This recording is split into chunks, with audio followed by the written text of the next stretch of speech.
Hello everyone, this is Komal, your SST educator.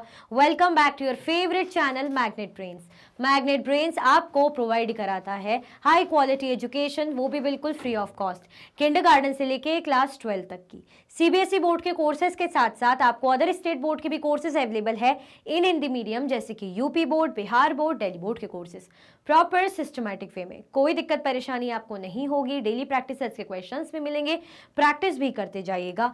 E books और e notes की link आपको description box में available है, भटकने की बात बिल्कुल भी नहीं बनती। आज हम क्या करने वाले, चैप्टर 6 का माइंड मैप हम करेंगे, है ना, civilising the native, educating the nation. इसके पीछे का मतलब समझ रहे हो आप? चैप्टर हम पूरा पढ़ चुके हैं, मैं बहुत अच्छे से समझा चुकी हूँ, बट फिर भी हमें क्या इसका पर्पस क्या है? जो नेटिव्स हैं उनको क्या करना है? सिविलाइज करना है ना, उनको क्या करना है? उनको सभ्य बनाना है, और पूरे नेशन को क्या करना है? शिक्षित करना है, एजुकेट करना है। तो civilising the native, educating the nation. Clear? तो पहले तो आप क्या कर दो, लाइक शेयर कर दो, लाइक शेयर कर दीजिए जल्दी से। जल्दी से आपको क्या करना है? लाइक और शेयर कर देना है। और बड़ा बढ़िया सा आपके पास क्या है? चार्ट अवेलेबल है ना, बढ़िया सा आपके पास क्या है? चार्ट अवेलेबल है।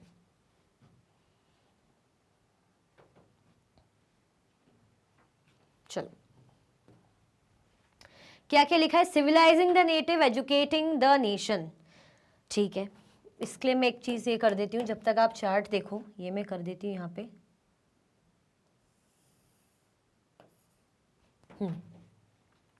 ओरिएंटलिस्ट पाठशालाज, नहीं, ओरिएंटलिस्ट यहाँ से शुरू करते हैं। Attack on orientalist, Macaulay's minute, education for commerce, Wood's dispatch, है ना। फिर यहाँ पे pathshala, changes in the education system of education, view on western education, Rabindranath Tagore and Gandhiji's views.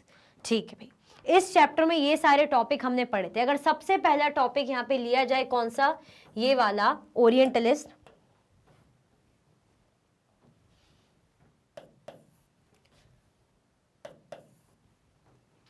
Orientalist कौन थे?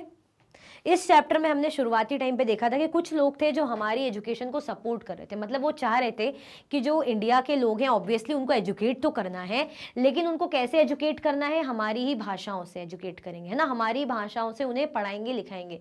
अब हमारी भाषाओं से कैसे पढ़ाएंगे लिखाएंगे? मतलब ये है कि हमारी जो वेद्स हैं, है ना, जो हमारी संस्कृत भाषा है, उन्हीं भाषाओं को के तौर पे, या जो भी इनको जानकारी, उसी को आगे बढ़ा के इनको एजुकेट करेंगे। या इवन मुस्लिम्स लोग हैं तो उनको भी उन्हीं की भाषाओं में, उन्हीं के ग्रंथों के अकॉर्डिंग, उन्हीं के कानून और जैसे लॉज हैं, जैसे उनके टेक्स्ट हैं, उसी के अकॉर्डिंग उन्हें पढ़ाएंगे। इसीलिए हमने देखा था कि संस्कृत हिंदू कॉलेज खोला था, मदरसेज खोले हुए थे। क्यों? ताकि हमारी ही भाषा से हमें सिखाया जाए। उनका मतलब ये था कि अगर हमें हमारी ही नोन चीज़ों से, जिन्हें हम जानते हैं, वैसी चीज़ों से सिखाएंगे तो इनके लिए आसान होगा चीज़ों को समझना, और इनके अंदर इंटरेस्ट भी आएगा। अब अगर हम इन्हें यूरोपियन स्टाइल में या यूरोपियन लैंग्वेजेस में हमारी चीज़ें सिखाएंगे तो उनको इंटरेस्ट नहीं आएगा इंडियन लोगों को। तो बेटर है उन्हीं की भाषा में उन्हें सिखाया जाए। और ये लोग क्या थे? इन लोगों का इंटरेस्ट था हमारी भाषाओं में, हमारे जो है टेक्स्ट में, हमारे लॉज में, हमारी बुक्स में, जो भी हमारे लिटरेचर वगैरह चीज़ें रही हैं, उन सब में इनको इंटरेस्ट रहा है। ठीक है, इवन इन्होंने पढ़ा है, अलग अलग भाषाओं का ज्ञान लिया है, कैसे कैसे क्या क्या चीज़ें होती हैं। तो ये हमारे साइड की हो गई, समझ लो, जिन्होंने चाहा कि अगर हम पढ़े लिखे तो हमारी ही भाषाओं से, हमारी ही किताबों से पढ़े लिखे। ठीक है, अब ये तो चलो वो लोग हो गए जो ऐसा चाह रहे थे, स्पेशली अगर हम बात करें ओरिएंटलिस्ट की। लेकिन हर कोई ऐसा चाहेगा क्या? देखो, कुछ जो अच्छे खासे ऑफिशियल्स या कुछ लोग थे ये चाह रहे थे, लेकिन कुछ लोग ये इस चीज़ के बिल्कुल अगेंस्ट थे। वो लोग क्या करते थे? क्रिटिसाइज करते थे कि अगर ये जो सरकार है, ये जो इस एजुकेशन में खर्चा कर रही है, कि जिनमें इन्हीं की भाषा से इन्हें पढ़ाया लिखाया जा रहा है, हिंदूज को, मुस्लिम्स को, तो वेस्ट है। गवर्नमेंट को इन सब में अपना फंड या अपना पैसा वेस्ट नहीं करना चाहिए। इन लोगों को, इंडियन लोगों को हमारी चीज़ें सिखाओ, हमारा कल्चर सिखाओ, है ना, हमारी यूरोपियन लर्निंग होनी चाहिए, क्योंकि हमारी लर्निंग प्रैक्टिकल है, साइंटिफिक है, मॉडर्न है। इनकी लर्निंग हमारी लर्निंग के सामने कुछ भी नहीं है ना। तो ये लोग क्या कर रहे थे? ओरिएंटलिस्ट पे क्रिटिसाइज कर रहे थे। क्लियर हुआ? आया समझ में? तो अटैक ऑन ओरिएंटलिस्ट। फिर क्या बात हो जाती है यहाँ पे? ये एजुकेशन फॉर कॉमर्स या मैक्यूलेज मिनट। अब चाहे हम बात करें जेम्स मिल की या इनकी बात करें, तो ये लोग क्या थे? बहुत ज़्यादा हमारे इंडिया की एजुकेशन को या हमारे इंडियन कल्चर को क्रिटिसाइज करते थे। इनका मानना था हम पिछड़े हुए लोग हैं, अंडर सिविलाइज लोग हैं, है ना, अनसिविलाइज लोग हैं। क्लियर हुआ? आया समझ में? मतलब हमें ना नॉलेज है, ना ज्ञान है, ना हमारी लैंग्वेज कैसी थियोरटिकल है, कुछ भी प्रैक्टिकल नहीं है, तो ये सब सीख के ये लोग क्या ही करेंगे। इसलिए इनको हमारी चीज़ें सिखाओ जो इनके काम आएगी। इवन इन्होंने ये तक बड़ी बात बोल दी थी कि इन लोगों की जो इनका जो नॉलेज है या इनकी जो किताबें हैं, जो इनके जो एजुकेशन है, वो हमारी लाइब्रेरी में रखी हुई एक बुक के बराबर भी नहीं है, जितना नॉलेज हमारी लाइब्रेरी में रखी हुई एक बुक का है।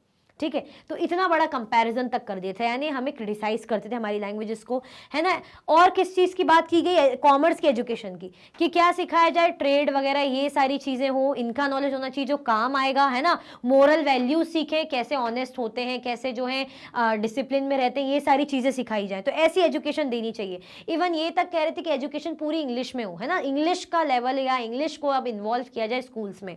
ठीक है, वर्ड्स डिस्पैच इनके बारे में भी देखेंगे। अब पाठशाला, फिर क्या देखा गया पाठशाला के बारे में, कि यहाँ पे जो हमारी इंडियन पाठशालाज हैं, जो स्कूल्स हैं, मतलब पाठशाला पहले बोलते थे, है ना, वहाँ की कंडीशन कैसी, बहुत ज़्यादा फ्लेक्सिबल है। वहाँ पर माहौल कैसा है, फ्लेक्सिबल है। वहाँ पर माहौल कैसा है, फ्लेक्सिबल माहौल है। फ्लेक्सिबल माहौल मतलब लचीला, लचीला मतलब कभी भी ऐसा कुछ नहीं कि फिक्स है कि इतने बजे आना है या इतने बजे स्कूल से जाना है, ऐसा कुछ भी फिक्स नहीं है। जब चाहे आप आइए, जब चाहे जाइए, जब चाहे आप स्कूल अटेंड कर रहे हैं करिए। और क्लासेस भी कैसे हो रही हैं, जो गुरु हैं, है ना, टीचर है, उनके घर में हो रही है, या पेड़ के नीचे हो रही है, गली के किनारे में हो रही है, किसी शॉप के पास हो रही है ना। और सारी क्लास के सारे एज के बच्चे एक साथ बैठे हुए हैं, बोर्ड भी नहीं है, बैग भी नहीं है, बेंचेस भी नहीं है ना, कभी ऐसा कुछ है कि फीस ऐसा प्रॉपर कुछ ऐसी लग रही है ना, टाइम टेबल बना होता है ना, कोई एनुअल एग्जामिनेशन होते हैं, कुछ भी ऐसा नहीं था। तो हमारी पाठशाला की कंडीशन कैसी थी, फ्लेक्सिबिलिटी थी। अब इन्हें जब इन्होंने देखा कि भाई ये तो सही नहीं है, चीजों को क्या करना पड़ेगा, थोड़ा सा स्ट्रिक्ट करना पड़ेगा, थोड़ा सा भी नहीं काफी स्ट्रिक्ट करना पड़ेगा, तभी काम चलेगा, और इंग्लिश को इन्वॉल्व करना पड़ेगा। तो changes in the system of education, education system में क्या लाए गए चेंजेस की बात की गई। चेंजेस कैसा, अब प्रॉपर टाइम पे क्लासेस होंगी, है ना, प्रॉपर पीरियडिक टेबल या पीरियडिक चीजें, पूरा टाइमलाइन क्रिएट होगा, है ना, प्रॉपर पीरियड्स होंगे, टीचर्स होंगे, है ना, प्रॉपर फीस होगी, और क्या होगा, क्लासेस होंगी अलग अलग क्लास की। ऐसे जैसे पहले ऐसा था कि कोई भी बच्चा किसी के भी साथ ऐसे पढ़ रहा है, ऐसा कुछ तो था नहीं कि 9th की अलग क्लास है 10th की अलग, नहीं। अब ऐसा था कि चीज़ें अच्छे से होंगी, है ना, स्ट्रिक्ट होंगी, आने जाने का प्रॉपर टाइमिंग होगा, एनुअल एग्जामिनेशंस होंगे, अटेंडेंस होगी, ये सारी चीज़ें प्रॉपर रहेंगी। ठीक है, तो अब इन्होंने इसमें क्या कर दिया था, एजुकेशन सिस्टम में चेंजेस कर दिए थे। फिर हमने दो इंपॉर्टेंट चीज़ देखी कि वेस्टर्न एजुकेशन को लेकर व्यूज़ किन के, रविंद्रनाथ टैगोर और गांधी जी के, है ना, कि गांधी जी और रविंद्रनाथ टैगोर का क्या मानना है वेस्टर्न एजुकेशन को लेके, इंग्लिश एजुकेशन को लेके। तो रविंद्रनाथ टैगोर तो ये कहते थे कि ठीक है, क्योंकि हमें क्या होना चाहिए, नेचर के में रह के ज्यादा पढ़ना चाहिए, है ना, किसी भी प्रेशर या दबाव में नहीं पढ़ना चाहिए। क्योंकि ये जो स्कूल है ये क्या करते हैं, बिल्कुल रटना है, ऐसी चीजें सिखाते हैं कि बच्चे की क्रिएटिविटी सामने नहीं आती, ऐसा रविंद्रनाथ टैगोर का कहना था। तो बच्चा नेचुरल एनवायरमेंट में सीखे।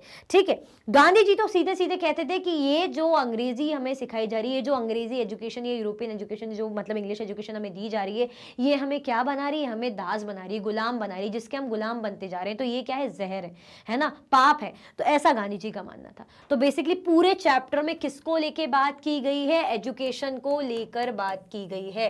ठीक है, आपको क्या टर्म बार बार सुनने को मिल रहा है, एजुकेशन एजुकेशन एजुकेशन। कुछ लोग पहले हमारी जो भाषाओं से रिलेट करके या हमारी नॉलेज से रिलेट करके उसको बढ़ावा दे रहे थे, लेकिन कुछ लोग ऐसे थे कि नहीं, ये चाह रहे थे कि हमारी भाषा या हमारा स्टाइल या हमारा कल्चर इन्हें सिखाया जाए इंडियन लोगों को। क्लियर हुआ, आया समझ में? तो यही हम इसके जो है मैप में, मतलब माइंड मैप में हम देख रहे हैं और आगे देखेंगे। क्लियर हुआ कि नहीं हुआ? आप चाहो तो इसका स्क्रीनशॉट ले सकते हो, ये बहुत ही बढ़िया है। जल्दी जल्दी से आप क्या कर लो, स्क्रीनशॉट ले लो। ओके, ठीक है, आप इसका स्क्रीनशॉट लेना चाहो तो स्क्रीनशॉट ले सकते हो। फिर आगे बढ़ाते हैं गाड़ी को। चलो, अब क्या है, how did the British see education, है ना, ब्रिटिशर्स ने एजुकेशन को कैसे देखा, इनके हिसाब से एजुकेशन कैसी है। How did the British see education, इनके मामले में मतलब ये एजुकेशन को किस तरीके से देखते थे। The tradition of orientalism, grave errors of the East, education for commerce. देखो, कोई था जो हमारी एजुकेशन के सपोर्ट में था, ऐसा नहीं कहेंगे कि सब लोग ही हमारी एजुकेशन को क्रिटिसाइज करते थे, हमारे नॉलेज को, हमारे भारतीय ज्ञान को, हमारे टेक्स्ट को क्रिटिसाइज करते थे, नहीं। यहाँ वो लोग दिखेंगे जो कह सकते हैं हमारी चीजों को बढ़ावा दे रहे थे। फिर यहाँ पे वो लोग दिखेंगे जो अपनी एजुकेशन को, यूरोपियन एजुकेशन एजुकेशन को बढ़ावा दे रहे थे। यहाँ पे ट्रेडिशन दिखा ओरिएंटलिज्म का, है ना। तो जो ओरिएंटलिस्ट लोग थे वो क्या करते थे, हमारी भाषाओं में ऐसा चाह रहे थे कि हम हमारी भाषाओं से एजुकेशन प्राप्त करें, क्योंकि हमारे वो नॉलेज की, अब सही बात है ना, अगर आपको कोई हिंदी या इंग्लिश में चीजें सिखाएगा तो आपको ज्यादा अच्छा लगेगा, ज्यादा अच्छे से समझ में आएगा।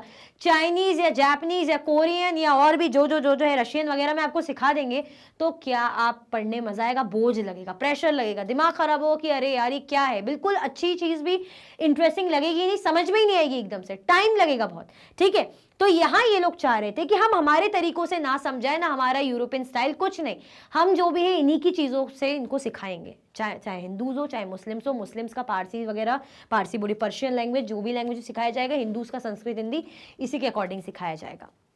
अब ये लोग थे, कुछ लोग ऐसा मान रहे थे कि ईस्ट, ईस्ट क्यों बोल रहे हैं, अगर आप क्या देखोगे, ग्लोब देखोगे, है ना, ज्योग्राफी क्योंकि पढ़ी है ना, ज्योग्राफी पढ़ी कि नहीं पढ़ी, हाँ जी बिल्कुल पढ़ी है। ये हमारा इक्वेटर जाता है, यहाँ पे हमें मिलता है नॉर्दर्न हेमिस्फीयर में एशिया, यहाँ पे हमें मिल जाता है एशिया ऑलमोस्ट। अब हमारा इंडिया ये जो है नॉर्दर्न हेमिस्फीयर में, तो इस तरफ मैं बना दूं अगर इंडिया, तो यहाँ इस तरफ हमें क्या मिल जाता है, यूरोप, यूरोप है तो यूरोप में यहाँ पे इंग्लैंड, इस तरफ आप ही समझ जाओ। तो हम क्या बोलते हैं, वेस्टर्न कल्चर, वेस्टर्न कल्चर है ना, पाश्चात्य संस्कृति, पश्चिमी संस्कृति, यही बोलते हैं। तो जब हमारे लिए वेस्ट है, क्यों, क्योंकि ये वेस्ट डायरेक्शन होता है ना, ये वाला हमारे लिए वेस्ट है, तो इनके लिए हमारा डायरेक्शन क्या हो जाएगा, ये हमें क्या बोलेंगे, ईस्ट। इनके लिए हम कौन से डायरेक्शन में आ गए, इनके लिए हम ईस्ट डायरेक्शन में आ गए। तो ये ईस्ट किसे बोल रहे हैं, इंडिया को बोल रहे हैं, एशिया, एशिया के अंडर इंडिया को बोल रहे हैं, ठीक है। हमें क्या बोल रहे हैं कि हमारे अंदर बहुत सारे एरर्स हैं, हमारी एजुकेशन में, हमारी नॉलेज में, हमारे ज्ञान में, सब कुछ एरर ही एरर है, भर भर के एरर है, ठीक है। बहुत सारी गलतियां, बहुत सारी दिक्कतें, क्यों, क्योंकि हमारी नॉलेज थ्योरेटिकल है, कुछ भी सीखने लायक खास है ही नहीं, है ना। अभी देखेंगे इसको, अच्छे से एलैबोरेट करके समझेंगे। फिर education for commerce, education for commerce, यहां पे किस चीज के एजुकेशन की बात की गई, ट्रेडिंग वगैरह से, है ना, बिजनेस, काम से रिलेटेड, कमर्शियल पर्पसेस से। अभी समझ में नहीं आएगा, जब इसको थोड़ा सा और इलेबोरेट करके समझेंगे तो ज्यादा अच्छे से आपको चीजें समझ में आएंगी। तो ये क्लियर हुआ, ये पॉइंट्स क्या क्या है, the tradition of orientalism, grave errors of the East, education for commerce, the tradition of Orientalism. The British felt that they had a cultural mission and they had to civilize the natives. William Jones, who was appointed as the junior judge, started studying ancient Indian in text on law, philosophy, religion, medicine, etc. Englishmen like Thomas Colebrooke and Nathaniel Hall had discovered Indian heritage, mastered Indian languages, and translated words in English. A madrasa was set up in Calcutta in 1781. Hindu college was set up in Banaras in 1791. तो इसमें देखिए क्या समझ में आ रहा है कि हमारी चीजों को प्रमोट किया जा रहा है। देखो ध्यान से समझते हैं। ट्रेडिशन ऑफ ओरिएंटलिज्म, ओरिएंटलिज्म मतलब वो लोग जो हमारे सपोर्ट में थे, द ब्रिटिश, कुछ जो थे ब्रिटिशर्स वो ये फील करते थे कि that they had a cultural mission and they had to civilize the natives. उनका ये है कि कल्चरल मिशन है, और ये जो लोग हैं नेटिव्स, नेटिव्स वो होते हैं जो जहाँ के रहने वाले होते हैं ना, क्या बोल सकते हैं उसको, वो टर्म आ नहीं रहा है, जैसे हम राशि वगैरह भी देखते हैं तो उसमें टर्म आता है नेटिव, जाति नहीं, जाति भी नहीं बोलते, ये भी नहीं आता है, बताऊंगी याद आएगा। तो नेटिव मतलब जैसे मैं इंडिया में रहने वाली हूँ, आप इंडिया के रहने वाले, तो हम इंडिया के नेटिव्स हो गए। कोई इंग्लैंड का रहने वाला हो या इंग्लैंड का आएगा इंडिया में, तो वो नेटिव नहीं होगा, हम होंगे यहाँ के नेटिव, है ना। तो वहाँ क्या होगा, वो इंग्लैंड का नेटिव होगा, हम इंग्लैंड जाएंगे तो हम वहाँ के नेटिव नहीं रहेंगे। अब समझ में आया, जो जहाँ का रहने वाला होता है नेटिव। तो ब्रिटिशर्स ही मान रहे थे कि हमें जो यहाँ के लोग हैं, इंडिया के लोग हैं, इंडियन लोग से इनको एजुकेट करने की हमें जरूरत है, सिविलाइज करने की जरूरत है, सभ्य बनाने की जरूरत है। William Jones who was appointed as junior जज, विलियम जॉन्स आए इंडिया, उनको क्या करा गया था, अपॉइंट किया गया था जूनियर जज। उन्होंने क्या स्टार्ट कर दिया, स्टडी करना इंडिया के एंशिएंट टेक्स्ट, लॉ पर बेस्ड, फिलोसफी पर बेस्ड, रिलीजन पर बेस्ड, मेडिसिन पर बेस्ड, हर चीज का नॉलेज लेने लग गए, हर चीज को स्टडी करने लग गए, है ना, हर चीज को पे इंटरेस्ट दिखाने लग गए कि क्यों ना मैं इनके टेक्स्ट जो है इन चीजों को पढ़ूं, जानूं, है ना। इंग्लिशमैन लाइक थॉमस कोलब्रुक, अब इनके साथ साथ और भी लोग इंग्लिशमैन जैसे कौन कौन, थॉमस कोलब्रुक हो गए, नथानियल हैलहेड हो गए, डिस्कवर्ड इंडियन हेरिटेज, इन्होंने जो भी हमारी जो भी धरोहर हैं उनको डिस्कवर करा, उनके बारे में जाना कि क्या क्या अच्छा है हमारे पास, क्या क्या हम उनसे सीख सकते हैं, ठीक है। मास्टर्ड इंडियन लैंग्वेजेस, हमारी भाषाओं में मास्टरी हासिल करी, जाना समझा, ठीक है, सीखा।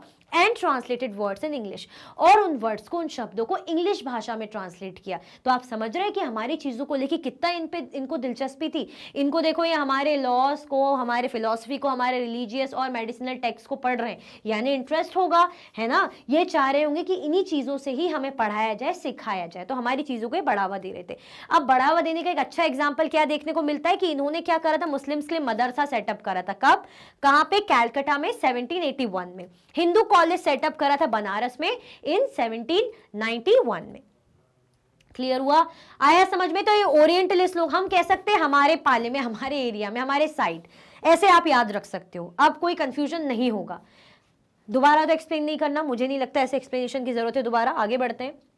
Grave error of the East. अब कुछ लोग हैं जो हमारे खिलाफ थे, जिन्हें लगता था कि हमारी चीजों में, हमारे टेक्स्ट में बहुत सारी गलतियां हैं। Many officials like James Mill criticize orientalist learning. It was felt that Indians should be made familiar with scientific and technological advantages. ठीक है, बहुत से जो ऑफिशियल्स थे, जैसे कौन कौन हो गए, किसकी बात की जा रही, नहीं है, इसको रेड कलर से ही रखेंगे।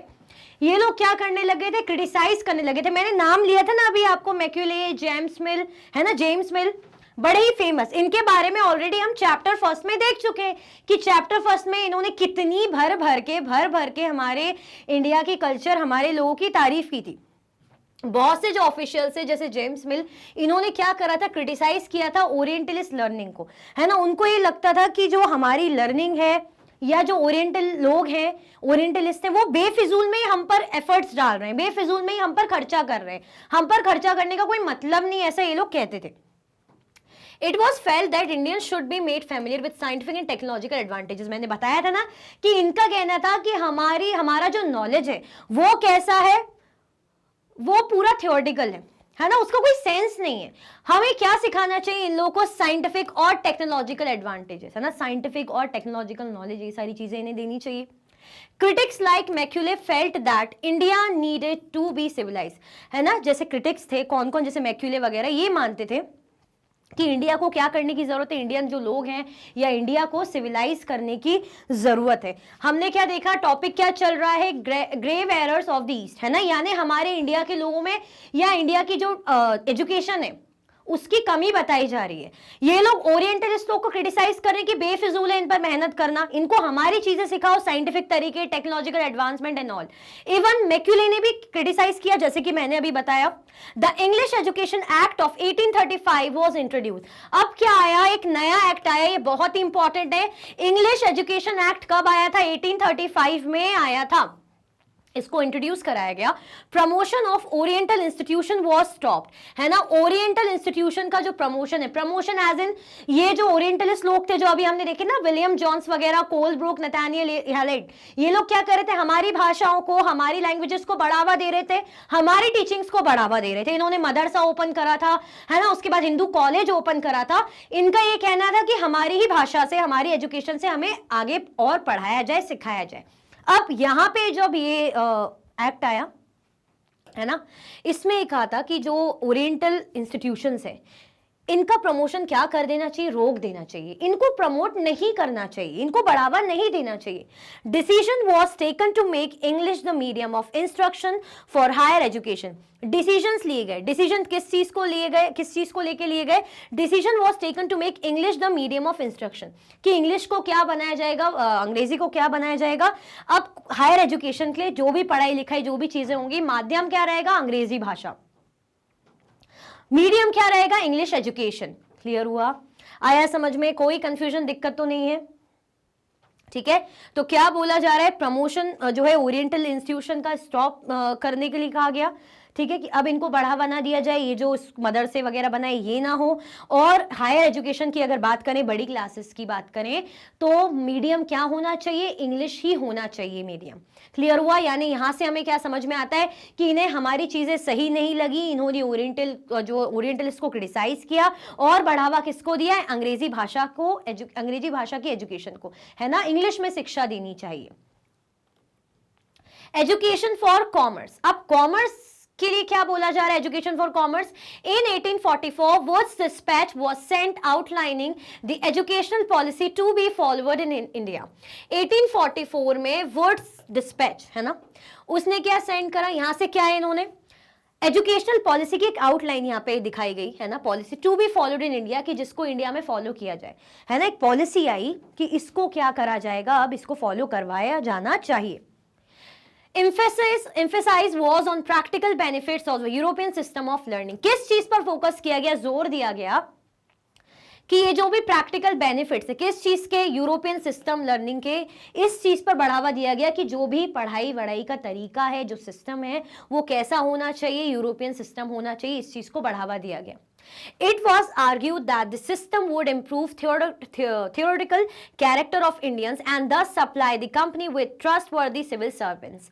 अब हमने बोला ना कि एजुकेशन फॉर कॉमर्स, ये लोग ऐसा बना रहे थे हम लोगों को कि हम मैनर्स सीखे, हम मोरल वैल्यू सीखे, ऑनेस्टी आए, है ना, ओबीडियंस आए, है ना, लॉयल्टी आए।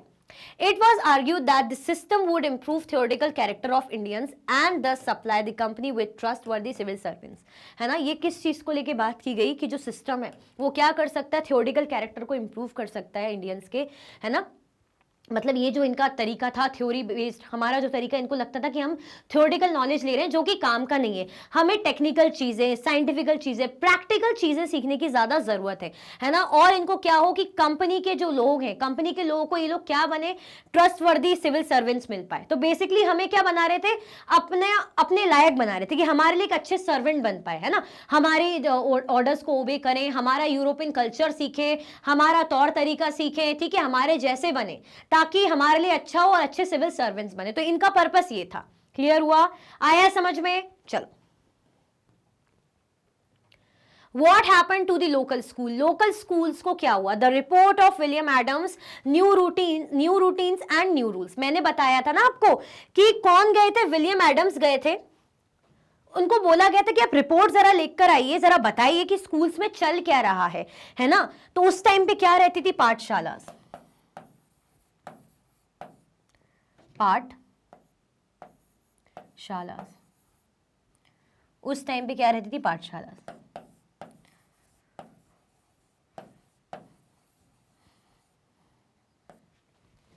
उस टाइम पे क्या रहती थी, पाठशालाज रहती थी। अब पाठशालाज में हर चीज कैसी थी, इसको अच्छे से ही लिखते हैं,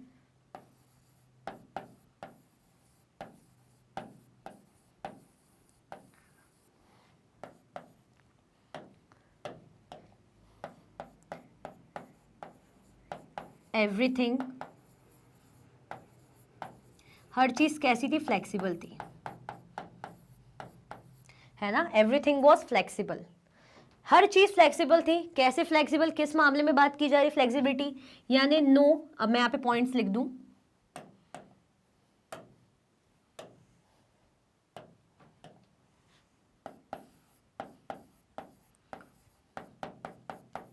नो फिक्स स्कूल, पहले तो कोई ऐसा फिक्स स्कूल नहीं था, no fix school timings, no fix timings,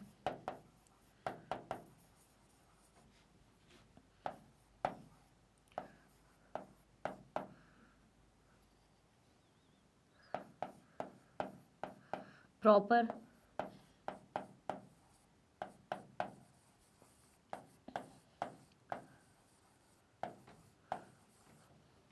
classrooms were not available,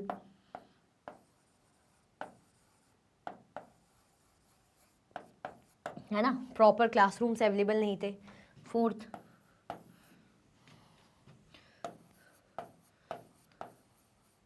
no benches, no boards, ठीक है, मतलब बेसिक चीजें बता रही हूं कि कैसा था वहां पे, एवरीथिंग वॉज फ्लेक्सिबल, हर चीज फ्लेक्सिबल थी, है ना, कोई ऐसा फिक्स स्कूल था नहीं कि जैसे हम जाते ना कि अरे हमारा स्कूल है यहाँ पे है, हम यहाँ पे जाते हैं, प्रॉपर टाइमिंग है ना। यहाँ पे और अच्छी चीज क्या लिख सकते, नो अटेंडेंस सिस्टम, फिर एक्सप्लेन करती हूँ आपको, इन्हीं पॉइंट्स को क्या एक्सप्लेन करूंगी, ठीक है।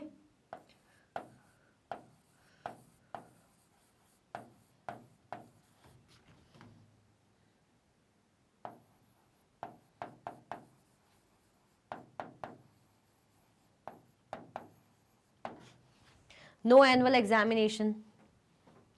अब यहाँ पे क्या कहा जा रहा है कि हर चीज क्या थी, फ्लेक्सिबल थी, है ना, हर चीज़ क्या थी, फ्लेक्सिबल थी। मतलब ऐसा कोई फिक्स स्कूल नहीं है, कोई भी फिक्स ऐसी टाइमिंग नहीं है ना, और प्रॉपर क्लासरूम्स भी ऐसे अवेलेबल नहीं थे कि भाई आपको पता है कि ये मेरा क्लासरूम है, मैं यहाँ बैठ रहा हूँ। और इवन ऐसा भी नहीं था, मैंने बताया था ना आपको अभी कि 6 की अलग क्लास है, 7 की अलग क्लास है, हमारा होता है 8 की अलग क्लासेज है, अलग अलग सेक्शंस होते हैं, है ना। यहाँ पे ऐसा था कोई भी एज के बच्चे साथ में बैठ के पढ़ रहे हैं, टीचर पर है कि वो क्या टॉपिक पढ़ाना चाह रहा है, एज वाइज जैसा है वो अपने अकॉर्डिंग लेता था, चुनता था और पढ़ाता था, ठीक है।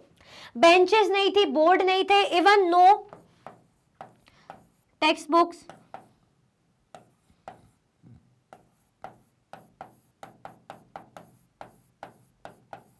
कुछ ऐसी टेक्स्ट बुक्स नहीं है, कॉपीज नहीं है, कुछ भी ऐसा नहीं था, ठीक है। अटेंडेंस सिस्टम भी नहीं था कि अटेंडेंस होती ना, एब्सेंट प्रेजेंट लगती, पता चलता है कौन आया है कौन नहीं आया है। No annual examination. और जो सबसे इंपॉर्टेंट होता है हमारा कि अगर नेक्स्ट ग्रेड में हमें जाना है ना, 6 से 7 पे जाना है या 8 में या 9th में जाना है, यानी इस क्लास से, करंट क्लास से नेक्स्ट ग्रेड में जाना है, हम क्या देते हैं, एग्जामिनेशन देते हैं, उसी को पास करके हम आगे बढ़ते हैं, है ना। तो ऐसा कुछ एग्जामिनेशन भी नहीं होता था। तो अब आप समझ सकते हो कि क्या रिपोर्ट विलियम एडम्स ने दी होगी, यही रिपोर्ट उन्होंने दी होगी। कुछ कुछ पॉइंट फिर भी नहीं है जो मैं आपको ओरली बता रही, क्योंकि स्पेस भी नहीं है, जो मेजर है वो मैंने बता दिए कि वो उन्होंने क्या रिपोर्ट दी कि भाई सब कुछ फ्लेक्सिबल था। हमने देखा जो गुरु है, स्कूल है नहीं, कहीं पेड़ के नीचे पढ़ा रहे हैं, कहीं शॉप के पास पढ़ा रहे हैं, कहीं किसी के घर के पास पढ़ा रहे हैं, ऐसा पढ़ रहे हैं, बच्चे कभी भी आ रहे जा रहे, है ना। कुछ भी ऐसा नहीं कि बेंचेस है, ब्लैक बोर्ड से, टेक्स्ट बुक है, कोई एनुअल एग्जामिनेशन नहीं है, ना ऐसे कोई अटेंडेंस सिस्टम है, कुछ भी ऐसा नहीं था। क्लियर हुआ, आया समझ में, कोई कंफ्यूजन दिक्कत तो नहीं है, ये तो हो गया। और क्या चीज देखी दूसरी हमने, सबसे इंपॉर्टेंट कि यहाँ पे जो फ्लेक्सिबिलिटी थी ना, उसका फायदा बच्चों को मिलता था, है ना, बच्चे उस फ्लेक्सिबिलिटी से खुश थे बेसिकली। अब क्या होता था, लोग ज्यादा करके गरीब, है ना, गाँव के लोग अगर हम बात करें तो वो बेचारे क्या करते थे, अपने माँ बापों की हेल्प करते थे। हार्वेस्ट जब होता था, फसलों की कटाई होती थी, तो खेतों में जाके अपने मदर फादर की मदद करते थे, तो उस टाइम में स्कूल बंद रहते थे, तो ये फायदा था, है ना। अब अगर आपको चाहे पेरेंट्स की मदद करनी हो, चाहे कितने भी बड़े काम से जाना हो, तो स्कूल कॉलेजेस तो चलते ही हैं, वो आपके लिए थोड़ी बंद होंगे कि भाई हार्वेस्ट का सीजन नहीं, वो तो प्रॉपर जो चलते हैं, जो समर सीजन आता है उस टाइम पे छुट्टी हो जाती है एनुअल एग्जामिनेशन के बाद, या कुछ थोड़े दिनों के लिए विंटर वेकेशन मिल गई, वो भी इतनी नहीं मिलती, लेकिन जो रहती समर वेकेशन की रहती है। क्या आपके लिए ऐसी कोई स्पेशल छुट्टी मिल रही है कि भाई हार्वेस्ट सीजन है, नहीं। लेकिन जो पहले की फ्लेक्सिबिलिटी थी पाठशाला में, वहां पे ऐसा होता था, तो इसका फायदा वो बच्चों को मिलता था, है ना, कि भाई जब हार्वेस्ट सीजन रहता था स्कूल बंद रहते थे और वो लोग अपने पेरेंट्स की खेतों में जाके हेल्प करा लेते थे, ठीक है। तो ऑब्वियसली यही रिपोर्ट किसने, विलियम एडम्स ने दी होगी। Now new routine and new rules. अब यहां पे फ्लेक्सिबिलिटी है, तो यहां पे क्या हो जाएगा,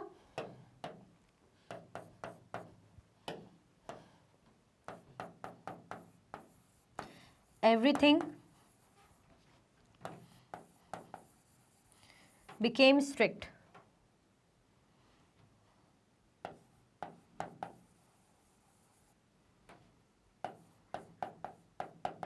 हर चीज क्या हो गई थी, स्ट्रिक्ट हो गई थी, है ना, हर चीज स्ट्रिक्ट हो गई थी।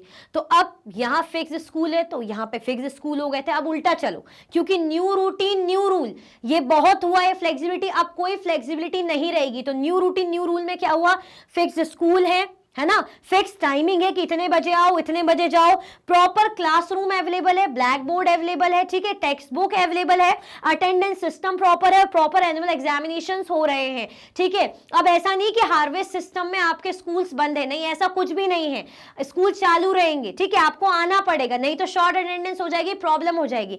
तो इससे दिक्कत ही हो रही थी कि बेचारे जो लोग हार्वेस्ट सीजन में अपने पेरेंट्स की हेल्प करते थे उनको ज्यादा दिक्कत आती थी, है ना। यहाँ पे फ्लेक्सिबिलिटी थी तो फायदा था, लेकिन अब फ्लेक्सिबिलिटी चली गई, है ना, अब तो स्कूल जाना ही जाना है, तो ऐसा हो गया था। और प्रॉपर अलग अलग क्लासरूम हो गई थी, है ना, जैसे 6th का अलग क्लासरूम है, 7th का अलग, ऐसा हो गया था। क्लियर हुआ, आया समझ में, आगे बढ़े, चलो। Education for commerce. In the 1830s, William Adams was given the charge to give reports of vernacular schools. He emphasized that the system of education was flexible. 1830 में विलियम एडम्स को क्या दिया गया, चार्ज दिया गया था कि भैया आपको क्या करना है, आपको रिपोर्ट देनी है वर्नाकुलर स्कूल्स की। वर्नाकुलर स्कूल्स, वर्नाकुलर मतलब लोकल लैंग्वेज, जो भाषाओं का उपयोग किया जा रहा है, जिस भी लैंग्वेजेस में पढ़ाया जाए। जैसे फॉर एग्जाम्पल बंगाल चले गए तो वहां की जो पाठशाला है वहीं की भाषा में होगी, अवध चले गए तो वहां की जो पाठशाला है वहीं उसी लैंग्वेज में होगी, महाराष्ट्र चले गए तो वहां की जो पाठशाला है वहीं की जो लोकल जो लैंग्वेज यूज करते हैं उसी में हो रही है, ठीक है। क्लियर हुआ। अब यहाँ पे क्या बात की जा रही है, he emphasize that the system of education was flexible. उन्होंने देखा कि भाई ये जो एजुकेशन सिस्टम है ना ये फ्लेक्सिबल है। New routines and new rules. अब न्यू रूटीन्स और न्यू रूल्स में क्या किया गया, यहां पे लिख देना रिपोर्ट टू विलियम एडम, है ना, यहां पे क्या लिख देना आप, रिपोर्ट टू, इसको इस कलर से कर लेते हैं,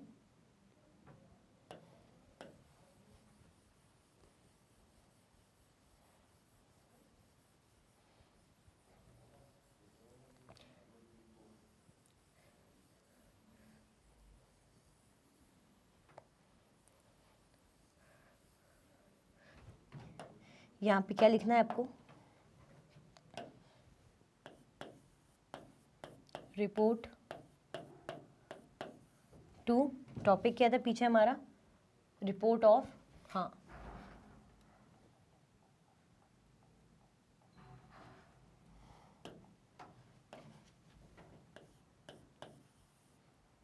द रिपोर्ट ऑफ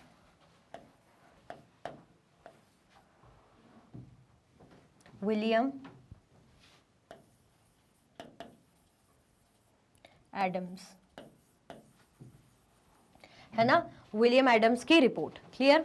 अब जो उनकी रिपोर्ट थी वो हमने लिख ली, देख ली।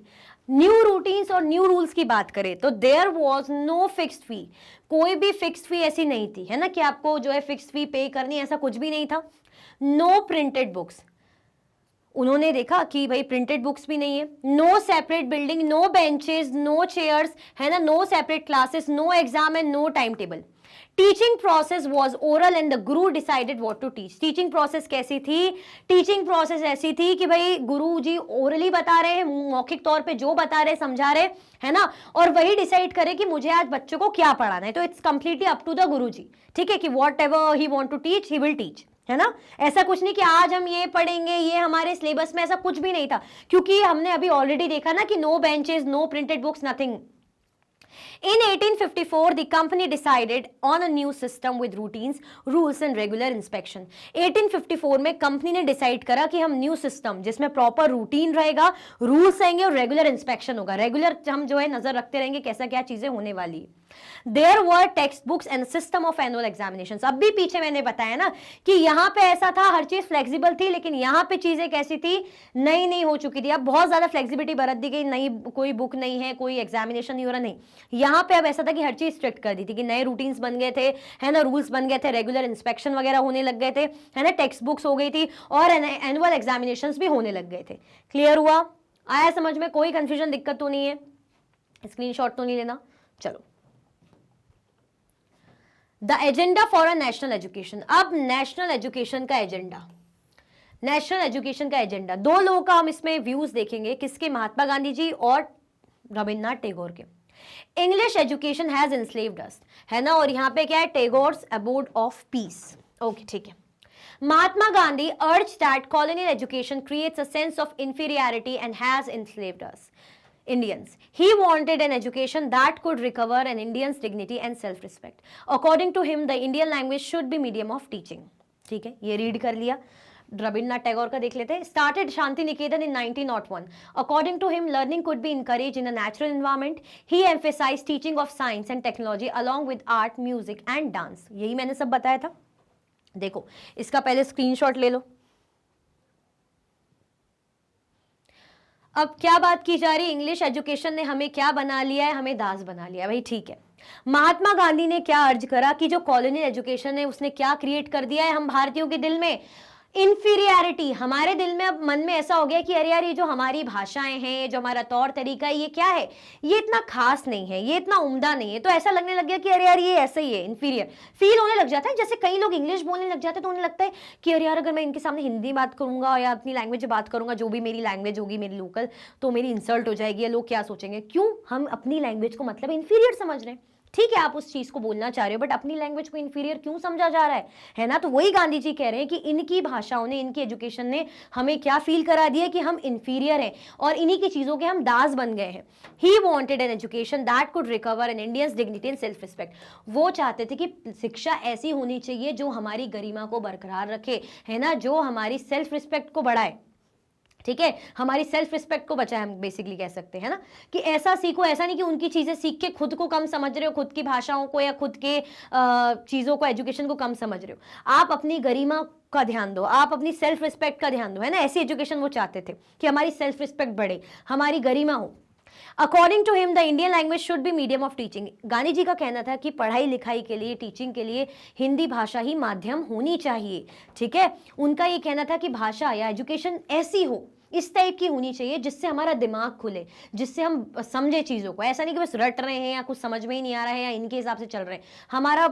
हमें अपनी चीज़ें समझ में आए कि क्या होना चाहिए, क्या इंपॉर्टेंट है ना। क्लियर हुआ, आया समझ में। तो किस चीज़ की बात करें, हिंदी लैंग्वेज की बात करें कि हिंदी लैंग्वेज माध्यम होनी चाहिए पढ़ाई लिखाई का।